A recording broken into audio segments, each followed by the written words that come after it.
Salmo 102, del verso 1 al verso 3 juntos. Jehová, escucha mi oración y llegue a ti mi clamor. No escondas de mí tu rostro en el día de mi angustia. Inclina a mí tu oído, apresúrate a responderme el día que te invocare. Porque mis días se han consumido como humo y mis huesos, cual tizón, están quemados. Bendito Dios y Padre que estás en los cielos, en el nombre del Señor Jesucristo, te damos gracias porque una vez más podemos acercarnos a tu palabra y queremos pedir tu favor y misericordia, que nos ayudes, Señor, que nos permitas ser animados, edificados, exhortados, consolados por tu palabra, que tú hables a nuestras vidas, a nuestros corazones, que tu palabra corra y sea glorificada. En Cristo el Señor te lo rogamos dando gracias. Amén. ¿Pueden tomar asiento, mis hermanos? Definitivamente solo el reino de Dios, un reino de misericordia y juicio, es esperanza para el pueblo del Señor. Ese reino de Dios se hace presente en medio de su pueblo, o como diría Robertson en su estudio sobre los Salmos, el reino del Mesías se fusiona con el reino de David. Es el énfasis que encontramos especialmente en los salmos que proclaman Jehová es rey, lo que venimos viendo desde el Salmo 93 especialmente. Esa es la esperanza del pueblo de Dios, y el Salmo 102 sigue indicando tal esperanza. El Salmo tiene un título muy diciente: oración del que sufre cuando está angustiado y delante de Jehová derrama su lamento. Un salmo especial para los cautivos que esperaban su liberación, un salmo especial para David en el tiempo de su angustia, pero también un salmo especial para cada creyente, incluso aquel que ha madurado en la fe, pero ante la magnitud de la aflicción, en ciertos momentos se siente desmayado. Así que desde la perspectiva de lo que hemos aprendido en todos estos salmos, que Jehová es rey, debemos considerar hoy la oración del que sufre. Así titulamos nuestra reflexión el día de hoy, la oración del que sufre. Y en primer lugar decimos que la oración del que sufre expresa este clamor: escucha mi oración. Así empieza el Salmo, como otros salmos. Regresemos por favor al Salmo 4, versículo 1, y también el Salmo 17, versículo 1. Allí encontramos cómo David mismo expresa este clamor a Dios en medio de gran aflicción. Varios salmos inician de la misma manera. Salmo 4, versículo 1, ¿qué dice? Todos, no hay problema. Responde cuando llamo, Dios mi justicia. Cuando estaba en angustia, me hiciste escuchar. Ten misericordia de mí y oye mi oración. Ahora el Salmo 17, verso 1.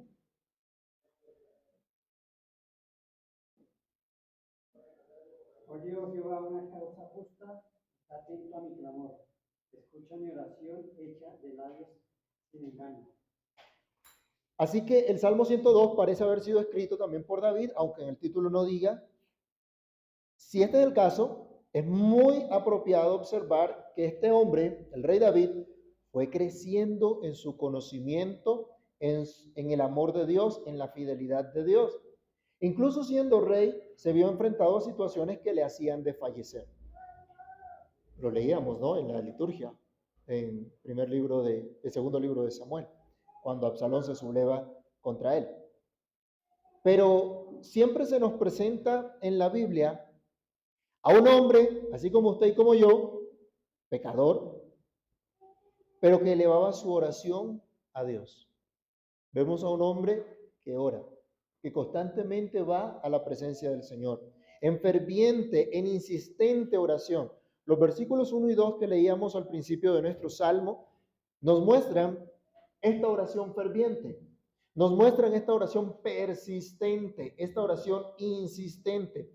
Él ruega a Dios que responda a sus súplicas en medio de la aflicción. Él ruega a Dios que no se aparte el rostro del Señor contra él, sino al contrario, que sea propicio, que Dios lo mire con misericordia. El salmista considera que la respuesta del Señor ha de llegar pronto. pues la situación lo amerita. Vamos un momento también al Salmo 27, versículo 9. Hay una situación también de urgencia, una necesidad especial, y se ruega por esa respuesta pronta del Señor. Salmo 27, 9, ¿qué dice?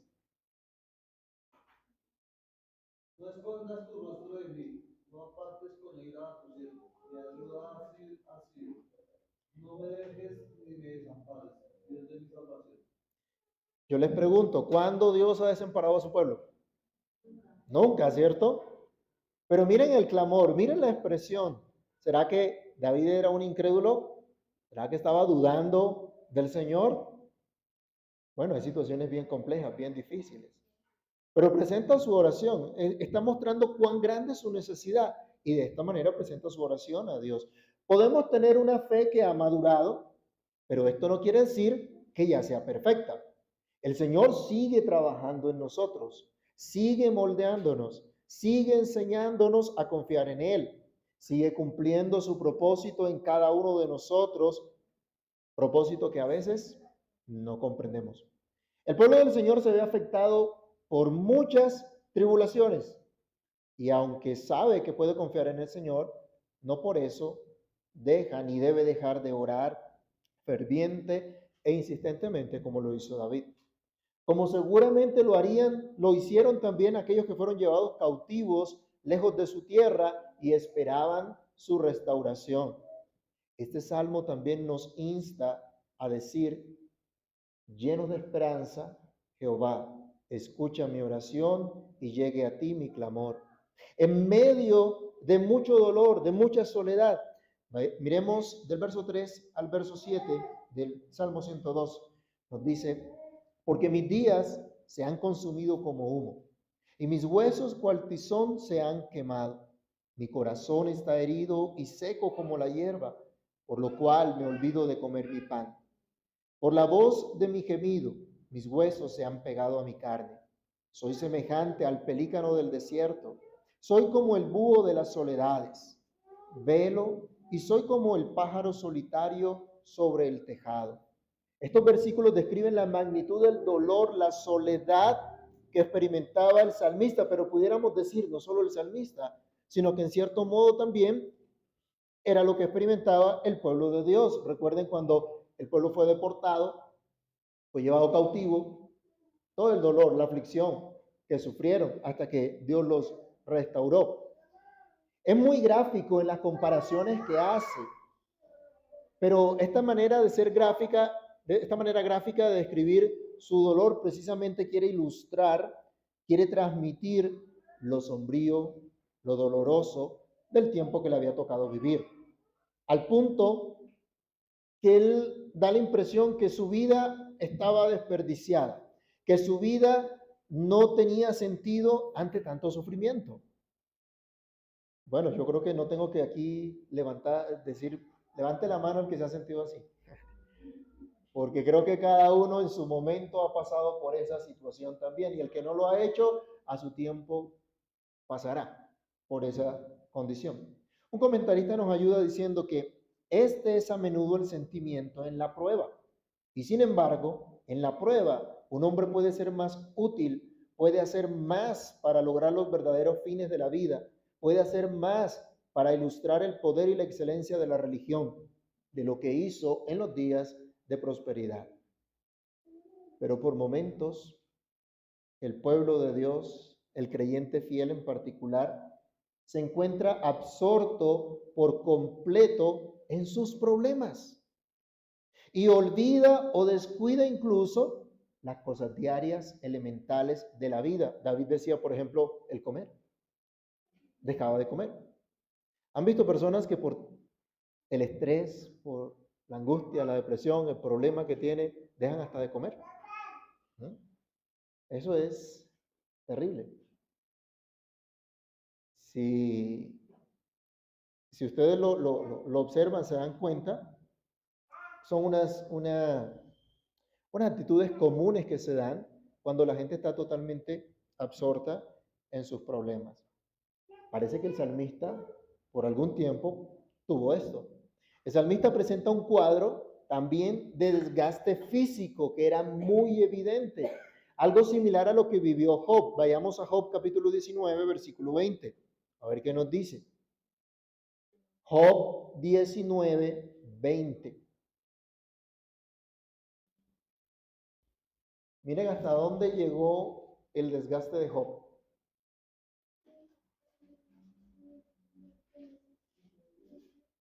Mi pie y mi carne se pegaron a mis huesos y he escapado con solo la piel de mis dientes. Y acá el salmista estaba diciendo también, mis huesos se han pegado a mi carne. ¿Cómo describe eso? O sea, ¿qué se imagina usted con eso? ¿Sí? O sea, ha perdido todo. ¿Ha visto una persona con cáncer cuando ya está en el último periodo de la enfermedad? Puede ser una persona, podría haber sido una persona gorda, una persona robusta, pero queda la piel pegada a los huesos. Es un cuadro de desgaste físico impresionante. Y él está diciendo, tanto ha sido el dolor, la aflicción, y él dice, me veo así. He pasado por esta situación, he pasado por esta condición. Hermanos, es cierto, muchas veces a causa de los problemas, de las aflicciones, puede llegar también la enfermedad. ¿Sí? Es el problema tan fuerte emocional que se refleja también físicamente. Y para colmo de males dice,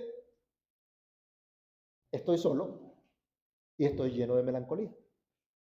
Se compara con el pelícano en el desierto, un animal, algunos lo describen, yo la verdad no lo conozco, pero lo describen como un animal sombrío, especialmente en el tema del desierto, un animal sombrío que da esa impresión de tristeza, de desolación. Habla del búho en el desierto también, o del pájaro en el tejado que llora tal vez por sus crías que no están.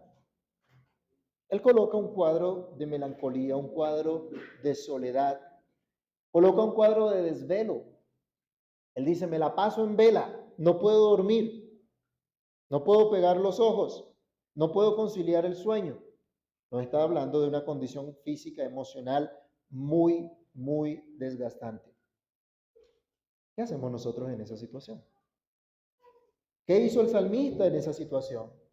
Precisamente a causa de esa situación es que él clama, Jehová, escucha mi oración y llegue a ti mi clamor. ¿Qué harían otros? ¿O qué hace mucha gente en cuadros similares? Comienzan a renegar de Dios, comienzan a hablar mal, comienzan a negar todas aquellas cosas que alguna vez confesaron, que alguna vez creyeron. Job se quejó muchas veces también, pudiéramos verlo, ¿no? Pero la escritura da un buen testimonio de Job. Job en su momento pudo decir, Jehová dio, Jehová quitó, sea el nombre de Jehová bendito. Tuvo contentamiento en Dios, a pesar de la situación que experimentó. El salmista entonces nos está mostrando un cuadro de dolor, de aflicción, pero él dice, escucha mi oración en medio de mucho dolor y soledad. Hermanos, esto es de ánimo para nosotros, que en lugar de dejarnos llevar por el dolor, de dejarnos llevar por la aflicción, de perpetuar ese cuadro de desgaste físico, emocional, clamemos a Dios. Nos volvamos al Señor. Les he dicho una y otra vez, ninguno aquí está exento de un momento de tristeza, de dolor, de aflicción, de depresión. Pero deberíamos quedarnos ahí. ¿Deberíamos permanecer todo el tiempo en esa condición? No, eso no es lo que Dios nos muestra, eso no es lo que Dios nos enseña. El salmista por eso clama, llegue a ti mi clamor, en mi gran debilidad. Este hombre, miren el cuadro, está emocional y físicamente desgastado. O cualquiera diría, bueno, ¿y qué fe va a haber ahí? ¿Cuál fe? Los del Evangelio de la Prosperidad, ¿qué dirían? ¿Qué dirían del salmista? ¿Qué dirían de Job? Ese debe tener algún pecado por ahí escondido y por eso es que le pasó lo que le pasó, ¿cierto? O simplemente ese hombre no tiene fe. ¿Cuál fortaleza? Él por eso clama, Señor, en medio de mi gran debilidad. Vayamos a los versículos 8 al 11. Cada día me afrentan mis enemigos. Los que contra mí se enfurecen se han conjurado contra mí, por lo cual yo como ceniza a manera de pan, y mi bebida mezclo con lágrimas, a causa de tu enojo y de tu ira, pues me alzaste y me has arrojado. Mis días son como sombra que se va, y me he secado como la hierba. Estos versículos describen una situación que va empeorando. El drama va en aumento, pero el salmista está declarando al Dios que todo lo sabe qué es lo que está experimentando, qué es lo que está viviendo. Y busca consuelo, busca alivio en Dios por medio de la oración. Hermanos, otra vez tengo que decirles, a veces la gente espera como cosas mágicas, ¿no? A veces espera que pasen cosas mágicas de un momento a otro y no quieren perseverar en la oración. A veces la gente espera que se solucionen sus problemas siguiendo los patrones del mundo y no de acuerdo a lo que Dios enseña. La oración, lo sabemos, es muy importante, pero perseveramos en ella. Constantemente perseveramos en la oración. Al parecer los enemigos de David se comprometieron bajo juramento para destruirlo. Y recuerden, él era Mesías puesto por Dios. Esto afectaba a toda la nación y no solo a él. Esto nos recuerda a nuestro Señor y Salvador Jesucristo. Recuerden que él fue perseguido, fue llevado a un juicio injusto. Sus enemigos se comprometieron solemnemente para darle muerte, solo que no sabían o no contaban con que él resucitaría y que él vencería la muerte para siempre. David experimentó un gran quebrantamiento. Incluso al comer, nos dice, sus lágrimas caían sobre su comida, o sus lágrimas caían sobre el vaso o lo que estuviera tomando. Llegó a considerar que sus sufrimientos hacían parte realmente de la indignación de Dios contra él. Él dice, a causa de tu ira. Sabemos que en general esto es cierto, aunque no siempre de la manera específica como nosotros nos imaginamos. Consideremos los sufrimientos de Cristo. Fueron parte de la indignación de Dios contra el pecado, pero no contra el pecado personal de Cristo, porque sabemos que Él fue sin pecado. Fue una indignación contra el pecado de todos nosotros, el cual Cristo llevó en la cruz al ser nuestro representante. Los sufrimientos de la nación que en su momento fue llevada cautiva fueron en parte, por la gran indignación de Dios contra los pecados de su pueblo. Pero el Señor también los estaba llevando al arrepentimiento, a la fe y al cumplimiento de sus propósitos santos. David fue puesto muy en alto como rey, pero sintió que ahora había sido echado por tierra. Job experimentó algo similar. Nuestro Señor y Salvador, siendo igual a Dios, no estimó esto como cosa que aferrarse, sino que se humilló hasta lo sumo, no por algún pecado cometido, sino para mostrar el favor divino a su pueblo. Por tanto, David, Job, muchos de nosotros, a veces no entendemos por lo que pasamos. Y a veces solo miramos la magnitud de nuestra aflicción, de lo que sentimos. Llegamos a experimentar gran debilidad. Y muchas veces decimos dolernos, o no, más bien nos dolemos por la impotencia que tenemos, la incapacidad que tenemos de cambiar nuestra condición, de cambiar nuestra situación. Y hasta sentimos, como decía el salmista acá, que nuestros días van declinando como la sombra. En los relojes que ellos tenían en esa época, lo acomodaban de tal modo que la sombra del sol, a medida que el día iba decayendo o que el día iba acabando, la sombra iba bajando, de alguna manera que ellos decían, la sombra que va declinando. Así dice, eran sus días. Amados hermanos, ¿cuál es la actitud que tomamos frente al dolor, frente a la angustia, que en ocasiones nos quita el sueño o que en ocasiones nos enferma?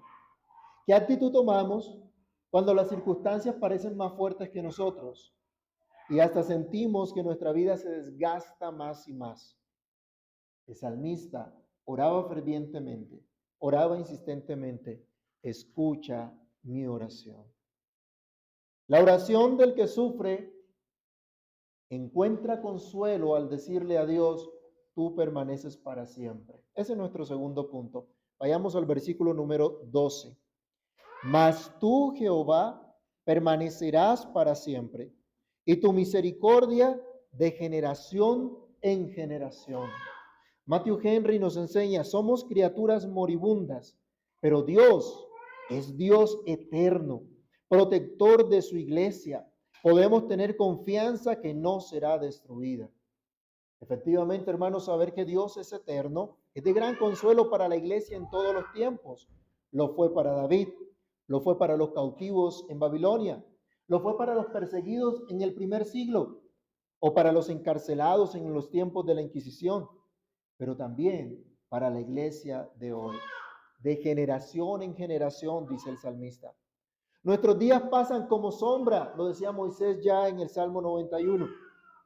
Se acaban pronto los días sobre la tierra, pero Dios nunca pasará. Él es y será siempre. Así es la esperanza de la iglesia y la esperanza del mundo entero. Tanto la iglesia como el mundo entero solo puede esperar en aquel que permanece para siempre. En nuestro país recientemente se llevó a cabo un evento internacional, dizque para proteger el planeta y la vida. Pero los participantes son promotores del asesinato de niños, de ancianos e incluso de los pobres que dicen defender. En dicho evento, las políticas a las que llegan, que acuerdan, supuestamente buscan esperanza para el mundo, pero realmente no hay esperanza para ellos. No tienen esperanza alguna. El mundo no tiene esperanza fuera de Dios. El mundo no tiene esperanza fuera de Cristo. Y hay que acercarse a Él. Él es la única esperanza para que lo busquen, lo invoquen como protector, como amigo, como rey y guardador del pacto. El salmista decía: tú permaneces para siempre. Versículos 13 y 14: te levantarás y tendrás misericordia de Sión, porque es tiempo de tener misericordia de ella, porque el plazo ha llegado, porque tus siervos aman sus piedras y del polvo de ella tienen compasión. Pero vamos también del 19 al 20. Porque miró desde lo alto de su santuario, Jehová miró desde los cielos a la tierra, para oír el gemido de los presos, para soltar a los sentenciados a muerte. David esperaba que Dios cumpliera su pacto, que Dios mantuviera su reinado como lo había prometido. Los que fueron llevados cautivos sabían que eran 70 años de cautiverio. Al pasar el tiempo, muchos comenzaron a interesarse nuevamente en la restauración prometida y estaban atentos a ese cumplimiento. Un ejemplo de ello fue Daniel. Daniel capítulo 9 encontramos a un profeta, a un hombre de Dios, a un fiel creyente, indagando acerca de lo que Dios había prometido y que el tiempo estaba llegando, haciendo como unos preparativos para un gran avivamiento.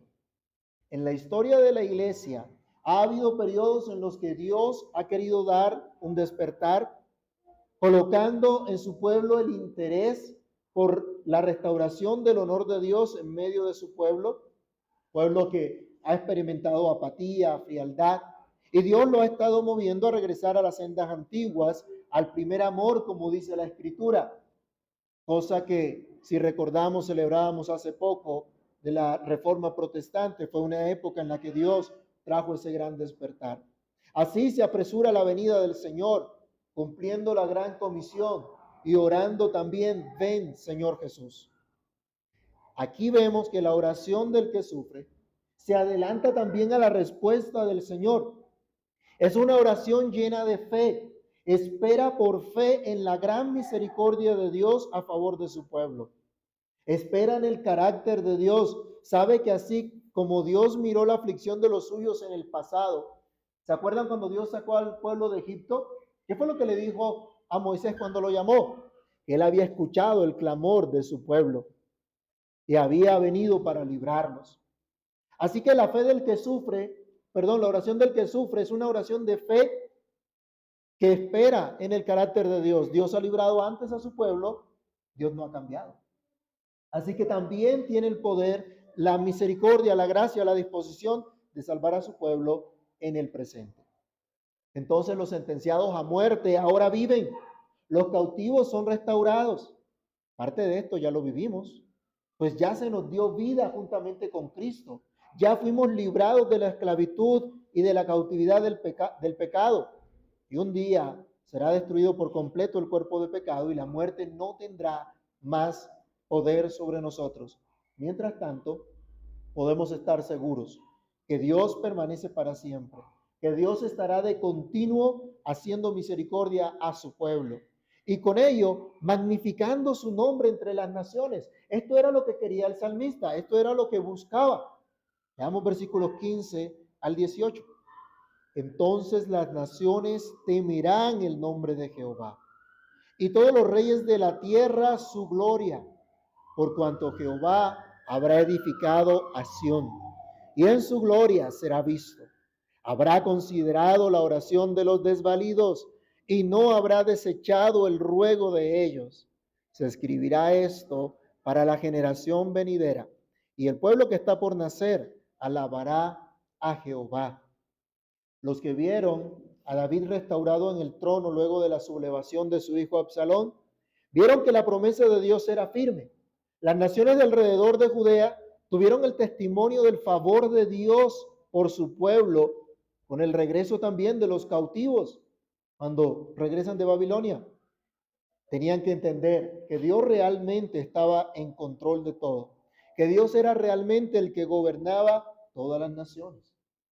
La edificación del pueblo de Dios, la seguridad de su presencia en medio de ellos, restaurando su comunión, convirtiendo, salvando a los suyos, manifiesta un Dios glorioso, manifiesta un Dios que oye la oración, un Dios cuyo pacto permanece de generación en generación, y cada generación debe aprender entonces a alabar a Dios por lo que ha hecho. Y esto en todas las naciones, para que todas las naciones como una sola se congreguen ante Dios para alabarle. En tercer lugar, la oración del que sufre se consuela al decir, tú eres el mismo. La oración va a terminar, el salmo va a terminar presentando nuevamente un cuadro de dolor, pero contrastado con la eternidad e inmutabilidad de Dios como fuente de consuelo. Leamos del 21 al 24. Para que publique en Sión el nombre de Jehová, su alabanza en Jerusalén, cuando los reinos, los pueblos y los reinos se congreguen en uno para servir a Jehová. Él debilitó mi fuerza en el camino, acortó mis días. Dije, Dios mío, no me cortes a la mitad de mis días. Por generación de generación son tus años. Miren el contraste. Dice que sus días se acortaron, que fue debilitado, pero Dios permanece. Tú eres el mismo, tú permaneces. Amados hermanos, en el carácter de Dios, en las perfecciones de Dios debemos hallar consuelo. No estudiamos que Dios es omnipotente simplemente para irnos a una abstracción extraña, a pensar por allá en las nubes, oh, cuán grande es el poder de Dios. Estudiamos que Dios es omnipotente para que sepamos que en medio de cualquier situación Él está al control. Él no ha dejado de ser Dios. Estudiamos de la inmutabilidad de Dios, no para sacar una nota de seminario, ¿no? De los que les gusta estudiar. Estudiamos que Dios es inmutable para que creamos que sus promesas son fieles, que su palabra no cambia, que Dios no cambia. Lo que Dios dice se cumple. Sus promesas, pero también sus amenazas. El salmista está encontrando consuelo en la inmutabilidad de Dios, para que ustedes y yo también tengamos consuelo. Ese Dios creador y sustentador de todas las cosas que nunca cambia. Versos 25 al 27. Desde el principio tú fundaste la tierra, y los cielos son obra de tus manos. Ellos perecerán, mas tú permanecerás. Y todos ellos como una vestidura se envejecerán, como un vestido los mudarás y serán mudados. Pero tú eres el mismo, y tus años no acabarán. Desde el Salmo número 100 se está insistiendo en el hecho de que Dios es creador, ¿se acuerdan? Dios nos hizo, ¿se acuerdan? Lo decíamos, Dios nos hizo y no nosotros a nosotros mismos. Dios es creador, Dios es sustentador. En toda la escritura escuchamos una y otra vez, Dios es creador. Génesis 1:1 arranca diciéndonos en el principio ¿qué? Creó Dios los cielos y la tierra. Dios es creador. Ya hemos estudiado las implicaciones de esto, de esta verdad para nuestra cosmovisión. Dios tiene derecho sobre todo porque Él es el creador. Pero aquí se nos presenta que por el hecho de ser Dios el creador, también hay esperanza del sustento de Dios, del socorro de Dios, porque el Dios que creó todas las cosas sigue sustentando, sigue cuidando, sigue ayudando a su pueblo. Y sigue Dios manteniendo su reinado. Sabemos que por causa del pecado, la creación misma fue sujeta a vanidad. Así debemos entender las palabras del salmista también, al decir, los cielos se envejecerán como una vestidura, pasarán. La Biblia nos dice que la creación fue sujeta a vanidad por causa del pecado. Dice el salmista, incluso las cosas pueden pasar, pueden dejar de ser, pero nosotros esperamos en Dios, creador, sustentador. La iglesia hoy sabe, la creación fue sujeta a vanidad, pero un día será restaurada.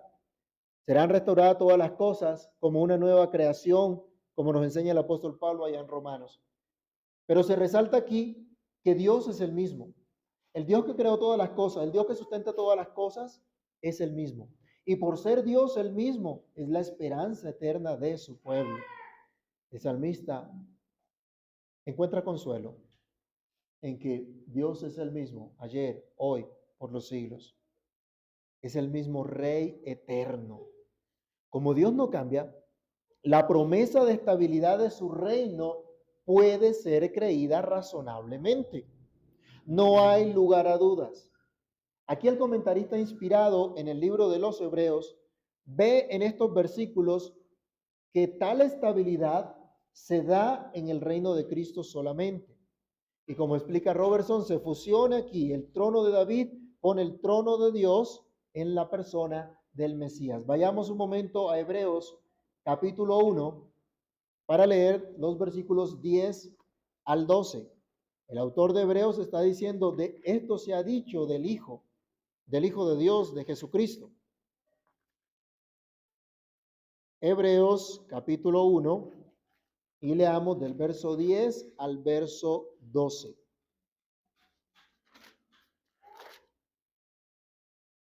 Y tú, oh Señor, en el principio fundaste la tierra, y los cielos son obra de tus manos.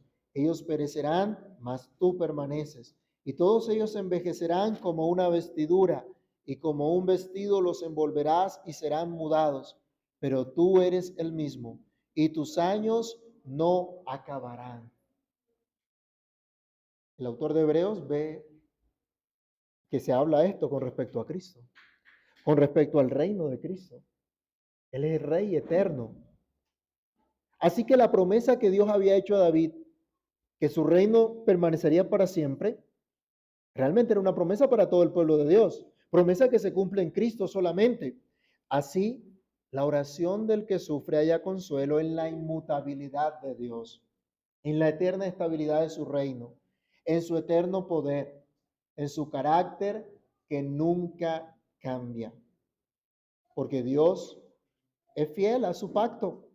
La oración termina señalando que Dios es fiel a su pacto, que los descendientes de aquellos que le sirven y le obedecen pueden descansar en la fidelidad de Dios a su pacto. Leamos versículo 28. Los hijos de tus siervos habitarán seguros y su descendencia será establecida delante de ti. Esto representa la confiada expectativa del salmista de que ese Dios inmutable, cuyas promesas hacia su pueblo son fieles, se cumplirían. No importa que los cielos pasaran. Dios es el mismo. Su palabra no falla. Sus promesas son seguras. Los hijos del pacto, los descendientes a los cuales Dios ha hecho promesa, estarán firmes y permanentemente establecidos. ¿Pueden pensar, mis hermanos, en la esperanza que tenían aquellos que regresan del cautiverio leyendo este salmo, cantando este salmo, haciendo su oración, esperando en la restauración de Dios? ¿Pueden acaso pensar en la esperanza que tiene la iglesia en nuestro tiempo y la esperanza para las generaciones venideras hasta que Cristo venga? ¿Puedes tú pensar en esa esperanza como tuya? La fe madura, de la cual se habla en todo el libro cuarto de los Salmos, descansa en el hecho de que Jehová es rey. Y por eso su pueblo puede confiar y puede acudir a él con esperanza, aunque en ocasiones sus fuerzas parecen desaparecer, aunque su aflicción les nuble por un momento. Pero esta fe sabe que la oración ferviente, insistente, es un medio dado por Dios precisamente para fortalecerles, para recordar la firmeza de las promesas de Dios, para esperar por completo en su restauración, para esperar en el nombre, que el nombre de Dios sea glorificado entre sus hijos, entre las naciones. La oración del que sufre ve a ese autor y consumador de la fe, ve al gran siervo sufriente que llevó la cruz y llevó nuestra cautividad para hacernos verdaderamente libres, libres para servir a nuestro Rey, para celebrarlo entre las naciones.